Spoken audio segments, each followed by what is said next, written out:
ko. Ay, wata, mag-manicure tayo. Manicure na. Pero maganda, mas maganda ngayon. Kaya nga lang, mababa na ang ng pera mo.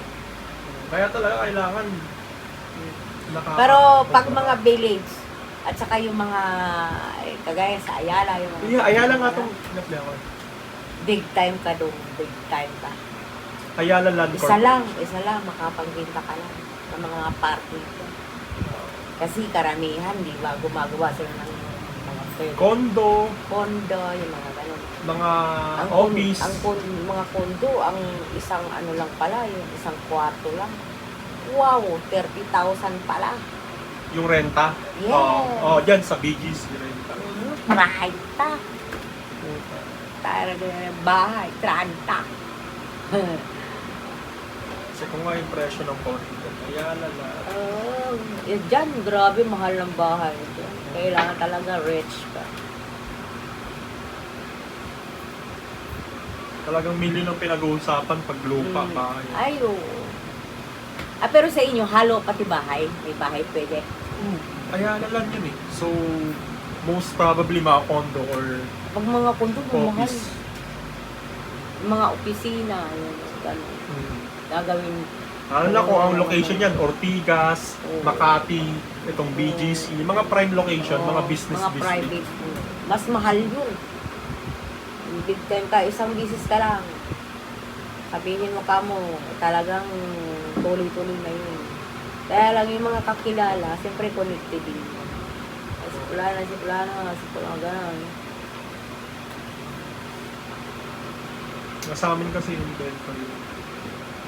Basta masipag kang magtyaga ka. Basta, matsagain. Pero Kasi dito sa may parting, yung mga Tarlac, yung mga Pampanga, mabababa lang.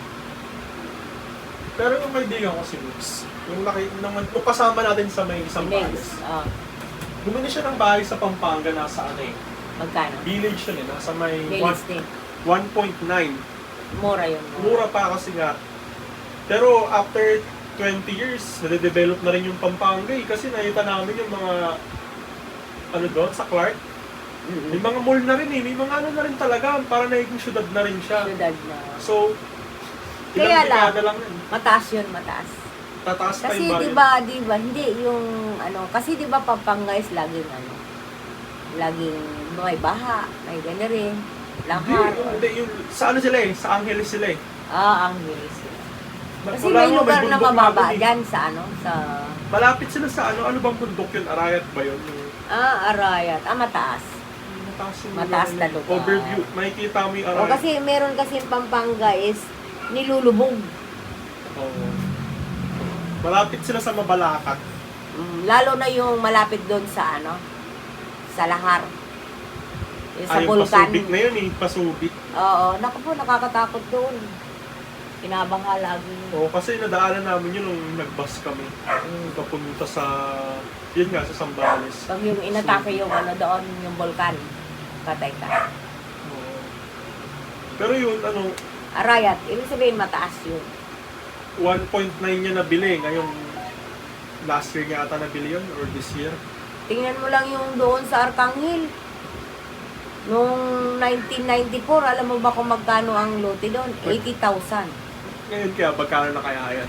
1K na, 1 million na. 1 million na, no? Oo. Di kung marami akong pera, Kinambibili mo ng lupa, no? 80,000 lang, ha? Yun nga yung kapangyarihan ng Tapos ang bilis ng 94. Tapos ngayon, 24 na. Oo. Imagine, 30 years. 30 years. Kaya nakakatuwa nga, tsaka nung nakarating ka dun, hindi ganun karami ngayon, wala na, siksik ligid na. Yung lugar nyo? Oo. Di ba may mga lumang bahay? Anong ginagawa nun? Ginigiba, tapos pinapatayuan? Nire-renovate. Renovation lang. Tapos another, pinagbibinta. Renovation like sobrang bago talaga, bago pintura, gano'n. Ang mga pumasok doon sa may amin, mga mambababoy. Bumibiyahe ng baboy. Sila, nung pandemic, ang daming yumaman, milyones kinikita nila. Oo, kasi Oo, kaya yun ang mga pumasok sa amin. Aba, ang mga binibili lang nila is lote. Lote. Lote, oo, kasi namakyaw sila ng lote doon, kaya Galing, dumami. Tapos, sila ang nagpapagawa ng bahay. Ang lalaki ng mga bahay na ngayon doon. galing, galing. Investment din yun eh. Hmm. Tapos yung sa kaharap ko doon, alam mo ba, nabili lang yun ng yung kaharap ko doon. 3 lote yun eh. Magkano benta niya? Ang nabili daw nilang yan yung 200. Tapos, Yung isang lote? isang lote, 100 square meter. Magkano? 200,000. Parang mura. Mura pa yun. Mura pa noon. Yun ang bili niya dati, tapos 3 lote yun. Ngayon, magkano kaya? Pero ano din yun, nagnumaman yun dahil sa baboy. Marami na siyang bahay doon sa Pretil. Ang galing. Tapos dito sa Arcangel, may 3 lote sa doon. Tapos ang plano ata, gagawin ng apartment. Oo, paupangan. Tapos nung tumaas na nga ngayon, kasi 1 million na, abay, hindi na. Hindi na daw pagagawa na nga muna ng apartment. Kaya ano na siya dyan, mataas na. 3 lote, 3 million kagad, 200,000 lang. Swerte niya, nabili niya ng mura. Kami noon, 80,000. 80,000 lang. So, mas mura pa sa inyo, no? Oo, 94. Yun nga talaga, yun talaga pag-i-investan mo. Ginto, lupa, hindi talaga bumabagsak yung Hindi presyo, bumabagsak yan, tumataas. pataas ng pataas. Lalo na pag maganda yung location. Commercialize. Ay, ano nga pala, boy, may itatanong kaya ako sa'yo. Ano yun?